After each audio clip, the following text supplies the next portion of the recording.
नमस्कार प्यारे विद्यार्थियों, स्वागत है आप सभी का दीपांशु क्लासेस के इस यूट्यूब चैनल पर। मैं दीपांशु यादव आप सभी का अपने यूट्यूब चैनल पर हार्दिक स्वागत करता हूं। आज हम 2024 सामान्य हिंदी का पेपर सॉल्व करेंगे जो 2024 में हुआ था। आप लोग इसका कोड देख सकते हैं, 302 डीके है। एक विद्यार्थी हैं विजय यादव जी, आप अनुक्रमांक इसको काट देते हैं। ये रहा इनका पेपर। तो हम इसको पूरा सोल्यूशन आज देखेंगे इसका। अगर आप इसकी वीडियो चाहेंगे सोल्यूशन पूरा कॉपी में सोल्यूशन करके दिखाएं तो आप हमको कमेंट कीजिएगा। हम पूरा कॉपी में भी लिखकर आपको सोल्यूशन इसका करा देंगे। तब तक हम आपको मौखिक रूप में बताते हैं। चलिए शुरू करते हैं। आपको समय दिया जाता है 3 घंटे 15 मिनट का। पूर्णांक आपका होता है 100 नंबर का। प्रारंभ के 15 मिनट परीक्षार्थियों को प्रश्न पत्र पढ़ने के लिए निर्धारित किए जाते हैं। संपूर्ण प्रश्न पत्र 2 भागों में होता है, खंड का और खंड खा।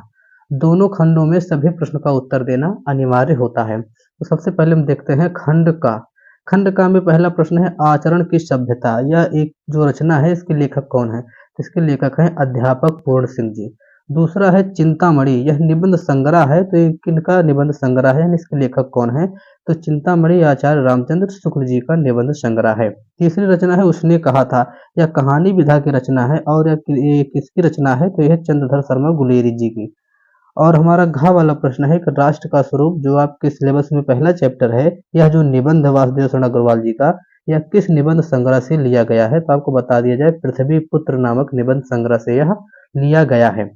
अगला है बहादुर। बहादुर जो कहानी है इसके लेखक कौन है? तो बहादुर कहानी के लेखक है अमरकांत जी। अब चलिए आगे देखते हैं। यहाँ तक आपके खंड का के 5 प्रश्न हो चुके हैं। अब यहाँ पर देखते हैं दूसरे का उर्मिला का जो विरह वर्णन है, साकेत महाकाव्य है, वो किस सर्ग से लिया गया है? तो नवम सर्ग से लिया गया है। खा देखते हैं कुकुरमुत्ता, ये रचना है किसकी? तो ये रचना सूर्यकांत त्रिपाठी निराला जी की है। सूर्यकांत त्रिपाठी निराला जी की रचना है अनामिका, अनामिका, परिमल, कुकुरमुत्ता इत्यादि। ये सब रचनाएं सूर्यकांत त्रिपाठी निराला जी की हैं। अगली रचना है पलासवान। पलासवान रचना अयोध्या सिंह उपाध्याय हरियोध जी की है। पहले इसमें लगाया गया था गलत टिक, ये गलत है। यहाँ पर हरियोध जी की ये रचना है, अयोध्या सिंह उपाध्याय हरियोध। अगला प्रश्न है घ, निम्नलिखित में से कौन सा छायावाद का कवि नहीं है? यहाँ पर देखिएगा नहीं है। तो यहाँ पर जयशंकर प्रसाद जी हैं, निराला जी हैं, महादेवी वर्मा जी हैं। ये सभी लोग छायावाद के कवि हैं, परंतु जो अज्ञेय जी हैं ये छायावाद के नहीं हैं, ये हमारे प्रयोगवाद के हैं।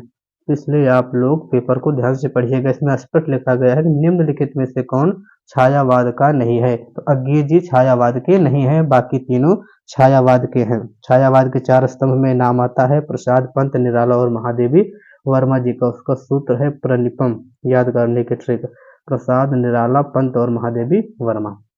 अगला है निशा निमंत्रण। यह जान लीजिए बहुत ज्यादा इंपॉर्टेंट रचना थी, जो पिछली बार आई थी। उम्मीद नहीं थी आ जाएगी, लेकिन आई जरूर थी। तो आप लोग अपनी बार याद रखिएगा, आने के चांसेस हैं कि निशा निमंत्रण किसकी रचना है? तो हरिवंश राय बच्चन की है। और इनकी रचना है मधुशाला, यह भी पूछ ली जाती है, मधुशाला। और इनकी दो चार आत्मकथाएं हैं, जो हैं नीड़ का निर्माण, फिर इत्यादि। ये सब बटोर ही पूछी गई थी। निशा निमंत्रण आई थी जो हरिवंश राय बच्चन की है। और आप दूसरी मधुशाला याद कीजिएगा। अब चलते हैं, यहाँ तक तो आपके 10 प्रश्न हैं और 10 में आपको, अगर आप सही किए तो आपको 10 के 10 नंबर मिल जाएंगे। अब यहाँ से देखते हैं गद्यांश। जो गद्यांश हमारा आया है, प्रश्न नंबर 3 से गद्यांश स्टार्ट होता है। दिए गए गद्यांश पर आधारित निम्नलिखित प्रश्नों के आपको उत्तर देना है। भाषा स्वयं संस्कृति का एक अटूट अंग है। संस्कृति परंपरा से निश्चित होने पर भी परिवर्तनशील और गतिशील है। उसकी गति विज्ञान की प्रगति के साथ जोड़ी जाती है। वैज्ञानिक आविष्कारों के प्रभाव के कारण अद्भुत नई सांस्कृतिक हलचलों को शाब्दिक रूप देने के लिए भाषा में परंपरागत प्रयोग पर्याप्त नहीं है। इसके लिए नए प्रयोगों की, नई भाव योजनाओं को व्यक्त करने के लिए नए शब्दों की खोज की महती आवश्यकता है। ये आपका एक गद्यांश दिया गया है। अब यहाँ पर पहला प्रश्न है कि पाठ का शीर्षक एवं लेखक का नाम लिखिए। तो आपको पूरा संदर्भ नहीं लिखना है, आपको पहले लिखना है हेडिंग लगा करके पाठ का शीर्षक, पाठ का शीर्षक। उत्तर लिखे, ऐसे करके आप यहाँ पर लिखेंगे राष्ट्र का स्वरूप, क्योंकि यह राष्ट्र के स्वरूप से लिया गया है ना। तो राष्ट्र का स्वरूप। उसके बाद कहा गया है लेखक का नाम, तो उसके नीचे आप लिखेंगे लेखक का नाम। तो यहाँ पर आप लिख दीजिएगा वासुदेव शरण अग्रवाल, वासुदेव शरण अग्रवाल। जितना पूछे आपको केवल उतना ही उत्तर देना है। अगला है रेखांकित अंश की व्याख्या कीजिए। तो यहाँ पर जितना भी रेखांकित अंश है आप सबसे पहले लिखेंगे रेखांकित अंश की व्याख्या और उसमें आप शब्द जोड़ेंगे क्या। ये आप सबसे पहले यही लिखेंगे कि वासुदेव शरण अग्रवाल जी कहते हैं, कहते हैं। ये होता है तरीका। आप कोई भी गद्यांश जब लिखेंगे तो उसके जो लेखक हैं आप उस पर जरूर लिखेगा कि वासुदेव शरण अग्रवाल जी कहते हैं, या फिर जिस चैप्टर के गद्यांश है उसके जो लेखक है आपको इतना लिखने के बाद आप लिखेगा। कहते हैं कि भाषा स्वयं संस्कृति का एक अटूट अंग होता है। संस्कृति परंपरा से निश्चित होने पर भी परिवर्तनशील होती है, यानी कि सदैव बदलती रहती है, और गतिशील होती है, यानी कि चलायमान होते हैं। उसकी गति विज्ञान की प्रगति के साथ जुड़ी जाती है। जो विज्ञान डेवलपमेंट करते रहते हैं, जो प्रगति करते रहते हैं, उसके साथ उसकी गति जोड़ी जाती है जो संस्कृति होते हैं। केवल आपको इतना ही रेखांकन की व्याख्या करनी थी, आप लिख दिए। तीसरा है नए शब्दों की खोज क्यों आवश्यक है। आपको इसका उत्तर इसी में से ढूंढना है, तो यहीं कहीं पर आपको इसका उत्तर मिल जाएगा। आप ढूंढने का प्रयास करेंगे तो यहाँ कहाँ लिखा गया है कि नए शब्दों की खोज की महती आवश्यकता है, यहाँ से आप लिखिएगा क्या नए भाव योजनाओं को व्यक्त करने के लिए नए शब्दों की खोज की महती आवश्यकता है, ये पूछा गया था क्यों। तो नए योजनाओं को व्यक्त करने के लिए इसका सीधा सीधा उत्तर इतना मिल रहा है कि नई भाव योजनाओं को व्यक्त करने के लिए, इस क्यों का उत्तर ही इतना है, हमें नए शब्दों की खोज की आवश्यकता पड़ती है। संस्कृति का अटूट अंग क्या है, ये जो क्वेश्चन कर रहा है तो यहाँ पर स्पष्ट लिखा गया है कि भाषा स्वयं संस्कृति का एक अटूट अंग है। तो यहाँ पर जो क्या शब्द है इसका शब्द उत्तर मिला भाषा, यानी कि भाषा संस्कृति का एक अटूट अंग है। किसके लिए भाषा के परंपरागत प्रयोग पर्याप्त नहीं है। तो अगर आप इसका भी उत्तर देखेंगे तो इसी में मिल जाएगा आपको। ये लिखा गया है कि यहाँ से वैज्ञानिक आविष्कारों के प्रभाव के कारण उद्भूत नए संस्कृत हलचलों में शाब्दिक रूप देने के लिए भाषा का परंपरागत प्रयोग पर्याप्त नहीं है। तो इस प्रकार से आप इसको सीधे सीधे हल करेंगे और 10 नंबर अपने कंठस्थ कर लेंगे, बटोर लेंगे। अब इसी प्रकार से इसके में 2 दिया रहता है, आपको जो अच्छा लगे आप कर सकते हैं। तो दूसरा ये है, मैंने पहला सॉल्व करवा दिया है, आप इसको सॉल्व कर सकते हैं। अगर आपको पहला ना है तो आप दूसरा कीजिएगा, आपको यहाँ से 10 नंबर मिल जाएंगे। इसके बाद आता है चौथा प्रश्न। यहाँ तक आपको कितने नंबर मिलेंगे, 20 नंबर। अब चौथा प्रश्न है, यहाँ पर पद्यांश की व्याख्या आती है। दिए गए पद्यांशों पर आधारित प्रश्न को आप उत्तर देना होता है। यहाँ पर भी आपको 5 × 2 यानी कि प्रश्न के 2 नंबर हैं, तो आपको 10 नंबर मिलेंगे। ये जो हमारा पद्यांश है पहले आप इसको अच्छे से पढ़िए, फिर आप देखिए किस चैप्टर से है। तो आया है, कोई प्यारा कुसुम कुम्हला गेह में जो पड़ा हो, तो प्यारे के चरण पल्ला डाल देना उसी को। यो देना ए पवन बतला फूल सी एक बाला, म्लान हो तो कमल पग को चूमना चाहती है। ये आपका पवन दूतिका से है, पवन दूतिका, जो कि अयोध्या सिंह उपाध्याय हरियोध जी का एक महाकाव्य है, वहां से लिया गया है। यहाँ पर लिखा है उपयुक्त का पद्यांश लिखिए, पद्यांश का संदर्भ लिखिए। तो आपको स्पष्ट रूप से लिखना पड़ेगा कि प्रस्तुत पद्यांश हमारी पाठ्य पुस्तक हिंदी के पवन दूतिका नामक पाठ से लिया गया है, जिसकी रचयिता क्या बोलते हैं इनको, अयोध्या सिंह उपाध्याय जी हैं। स्पष्ट लिखिएगा, आपको 2 नंबर मिल जाएंगे। अगला है, प्रस्तुत पद्यांश में राधा ने अपनी तुलना किससे की है। तो आप इसको पढ़ेंगे तो राधा ने अपनी तुलना किससे की है आपको आराम से पता चल जाएगा। रेखांकित अंश की व्याख्या केवल यही 2 लाइन है कि कोई प्यारा कुसुम कुमला गेह में जो पड़ा हो, यानी कि हवा के माध्यम से संदेशा दे रही हैं, हवा को बता रही हैं या रास्ते में कोई फूल कुम्हला कर पड़ा हो तो आप उसके पास जाना, उस फूल को मेरे प्यारे यानी श्री कृष्ण के चरण में डाल देना। केवल यही 2 लाइन की व्याख्या, इसको लिख दीजिएगा, 2 नंबर मिल जाएंगे। श्री कृष्ण के कमलों चरणों को कौन चूमना चाहता है। तो राधा जी चूमना चाहती हैं, जो कि पवन के माध्यम से संदेशा दे रही हैं। राधा पवन दूतिका से मुरझाए हुए पुष्प के माध्यम से क्या संदेशा देना चाहती हैं, वह यह संदेशा देना चाहती हैं जिस प्रकार से वह श्री कृष्ण के विरह में पीड़ित है, कोई और उस तरह से ना कुम्हलाए ना मुरझाए। इस प्रकार से आप इसको सॉल्व करेंगे तो 10 नंबर यहाँ से भी आपको मिल जाएगा। अब चलिए आगे देखते हैं। अगला है, सावधान मनुष्य यदि विज्ञान है तलवार तो इसे दे फेंक, तजकर मोह स्मृति के पार हो चुका है सिद्धि है तो शिशु अभी नादान, फूल कांटों की तुझे कुछ नहीं पहचान, खेल सकता तू नहीं ले हाथ में तलवार काट लेगा, अंग तीखी है बड़ी आधार। अगर आपको ये वाला आता है तो आप इसका भी संदर्भ लिखिए, रेखांकित उसकी व्याख्या कीजिए, कवि के वैज्ञानिक नए की इस प्रश्न का उत्तर दीजिए, पद्य में फूल और कांटों का तात्पर्य स्पष्ट कीजिए, और कवि ने विज्ञान और तलवार के प्रयोग में क्या मना किया है आप इसको दीजिए, तो यहाँ पर आपको 10 मिल जाएँगे, 2 में से 1 ही करना है, जो आपको अच्छा लगे कर लीजिए। 5वां प्रश्न आता है यहाँ पर, 5वां हमारा 5 नंबर का है, जो आता है जीवन परिचय के लिए। तो यहाँ पर हजारी प्रसाद द्विवेदी, कन्हैया लाल मिश्र प्रभाकर और हरिशंकर परसाई जी का जीवन परिचय कहा गया है। तीनों में से किन्हीं एक का आप लिखिएगा। शब्द सीमा दी गई है 80 शब्दों की। आप लिखिए और 5 नंबर अपने आराम से ग्रहण कर लीजिए। अगर आपको नहीं पता कहाँ से लिखेंगे तो आप लोग प्लेलिस्ट में जाइएगा, आपको इन तीनों के जीवन परिचय मिल जाएंगे, आप वहां से पढ़ लीजिएगा। और दूसरा है खा, इसमें आपको जो पद्य खंड के जो लेखक हैं उन सबका जीवन परिचय लिखने के लिए कहा जाता है। इसमें अयोध्या सिंह उपाध्याय हरिओं जी हैं, मैथिली शरण गुप्त हैं और रामधारी सिंह दिनकर जी हैं। इन दोनों में से किन्हीं एक का जीवन परिचय लिखिए और 5 नंबर आराम से इकट्ठा कर लीजिए। प्रश्न नंबर 6 है, इसमें कहा गया है लाटी अथवा ध्रुव यात्रा, दोनों में से एक की आपको कहानी का उद्देश्य लिखना है। अधिकतम 80 शब्द हैं। 80 शब्द का मतलब है केवल और केवल एक पेज बस।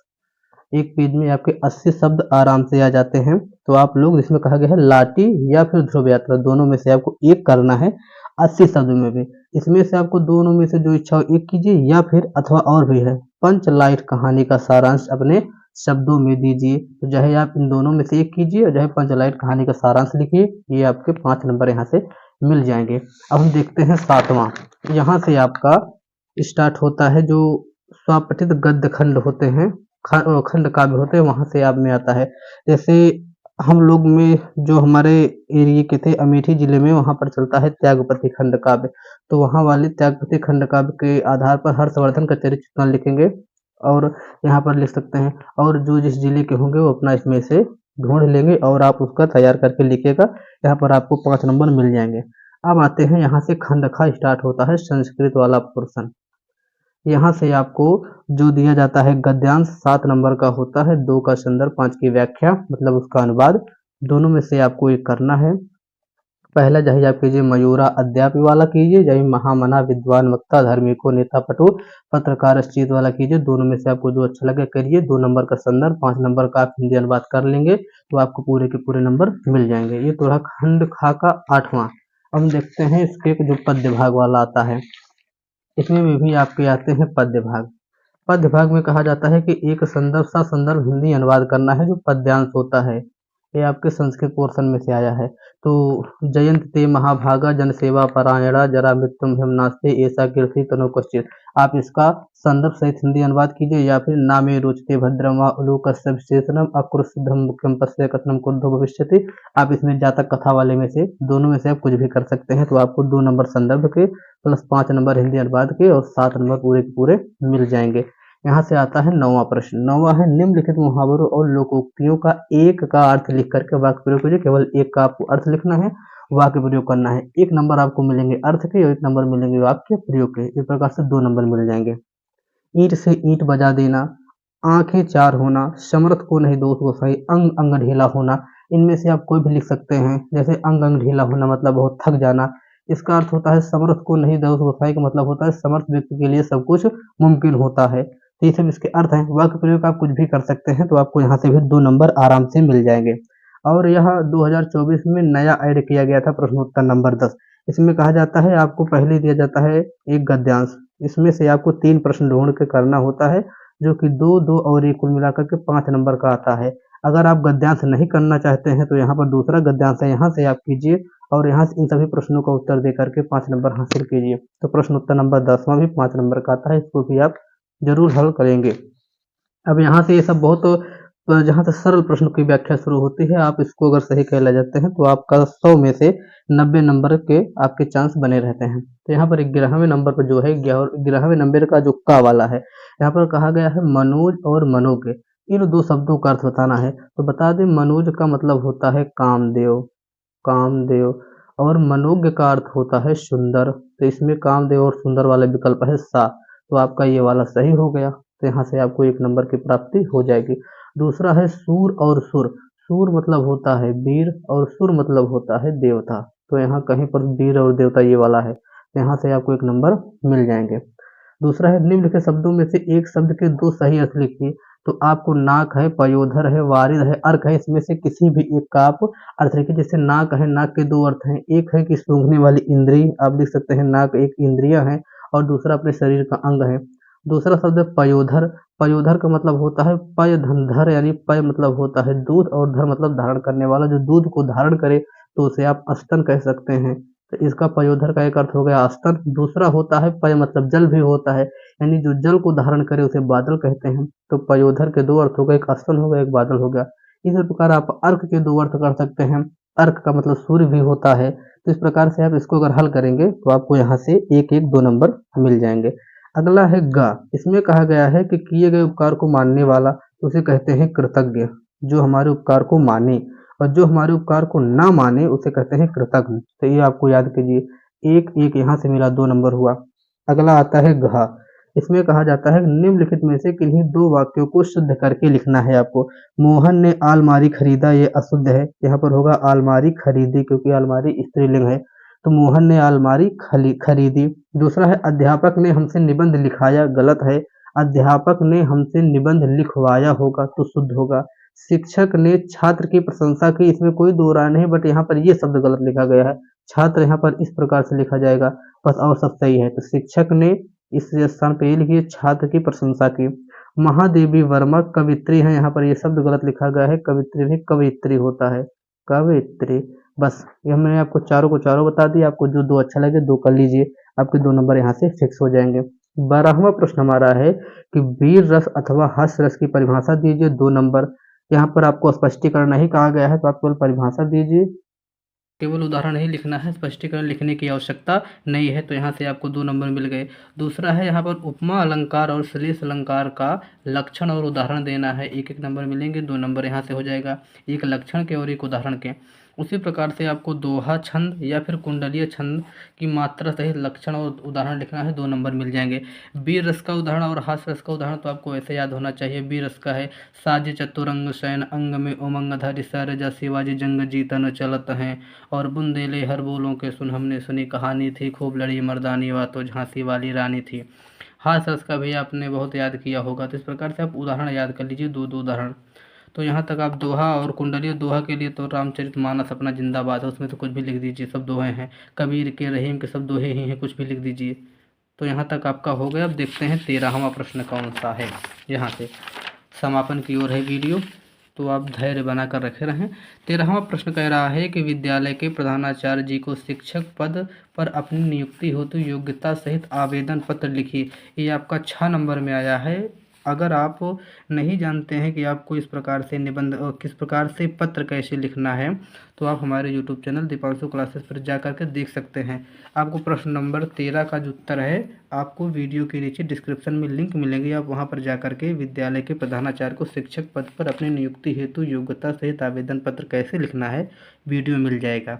चाहे आप इसको लिखिए, चाहे आप इस प्रश्न को उत्तर दीजिए कि विद्यालय में खेलकूद की सामग्री की ओर ध्यान आकर्षण कराते हुए अपने प्रधानाचार्य जी को एक पत्र लिखिए। मेरा मानना ये है कि इसमें आपको ज़्यादा समय लगेगा और इसमें आपको कम समय लगेगा। अगर आपके पास समय पर्याप्त है तो आप इस वाले को लिखिएगा, और पर्याप्त नहीं है तो आप इसको लिखिएगा, क्योंकि नंबर मिलना 6 ही है। तो इसलिए अपना समय को देखते हुए आप इसको लिख दीजिएगा। आपको दोनों मिल जाएंगे, हमारे यूट्यूब पर जाकर चेक कर सकते हैं। और सबसे आखिरी प्रश्न हमारा है 14वां, यही है सबसे बड़ा, 9 नंबर का आता है ये। मतलब बड़े तो पीछे वाले भी हैं 10 नंबर के, बट यहाँ से आपके नंबर बढ़ने के चांसेस रहते हैं। 9 नंबर के इसमें से कहा गया है कि आपको एक ही विषय पर अपनी भाषा शैली में निबंध लिखना है। निबंध आप कम से कम 5 पेज में ज़रूर लिखेंगे। और लिखने का जो तरीका होगा वही होगा कि सबसे पहले आप बनाएंगे रूपरेखा। रूपरेखा में आप प्रस्तावना लिखेंगे, फिर उसका परिचय देंगे, उसके बाद उसका जो बीच में डिस्क्रिप्शन होगा सब देते हुए लास्ट में उपसंहार देंगे। और बीच बीच में आपको अगर कोटेशन जो याद है आप उसको जरूर लिखेगा। इससे आपके जो निबंध है उसमें 4 लगेंगे, और आपको जो 9 नंबर मिलने वाले एग्जामिनर देंगे आपको उसमें वजीफ़ा होगा, यानी कि आपकी बढ़ोतरी होगी। तो चलिए देखते हैं कौन कौन से आपके पास टॉपिक हैं जिस पे आपको निबंध लिखना है। पहला है आतंकवाद की समस्या और निवारण। दूसरा है पर्यावरण प्रदूषण के निराकरण के उपाय। तीसरा है विज्ञान वरदान है या फिर अभिशाप। चौथा है विद्यार्थी जीवन में अनुशासन का महत्व। और पांचवा है मेरा प्रिय खेल। तो इन सभी का जो निबंध है मैंने प्लेलिस्ट बनाई है क्लास 12 निबंध के नाम से, वहाँ पर आप जाइए और इन सभी वीडियो को आप देख सकते हैं। परीक्षाएं आपकी बहुत नज़दीक हैं, 24 तारीख से परीक्षाएं स्टार्ट हैं, तो आप लोग 24 तारीख से पहले पहले इसको देख लीजिएगा अच्छे से। इसमें आप एक दो और ऐड कर लीजिए, जैसे एक है मेरी प्रिय पुस्तक, ये भी आने के चांसेस हैं। मेरी प्रिय पुस्तक, कभी कभी तो कहता है कि मेरी प्रिय पुस्तक, इस पर आपको लिखना है। कभी कभी मेरी प्रिय पुस्तक आगे लिख देता है रामचरितमानस, तो फिर आपको रामचरितमानस पर ही लिखना पड़ सकता है। तो आप इसको तैयार करके जाइएगा। और इसी संबंधित एक है मेरा प्रिय कवि, इन दोनों को आप देख कर जाइएगा। तो इस प्रकार से हमने आपको पूरा का पूरा मॉडल पेपर सॉल्व करा दिया। मॉडल पेपर का ये पेपर ही है 2024 का, मैंने पूरा सॉल्व करा दीजिए। अगर आपको कोई भी संशय है, कोई भी डाउट है, तो आप लोग कमेंट में ज़रूर पूछिएगा। अगर आप इसकी लिखित व्याख्या चाहते हैं, यानी कि मैं इसको पूरा लिख करके इसकी व्याख्या करूं, तो आप लोग कमेंट करके बताइएगा, मैं आपको लिखित व्याख्या दूंगा। तो इसी के साथ अपने वाणी को विराम देते हैं, मिलते हैं किसी और वीडियो में। तब तक के लिए बहुत बहुत धन्यवाद।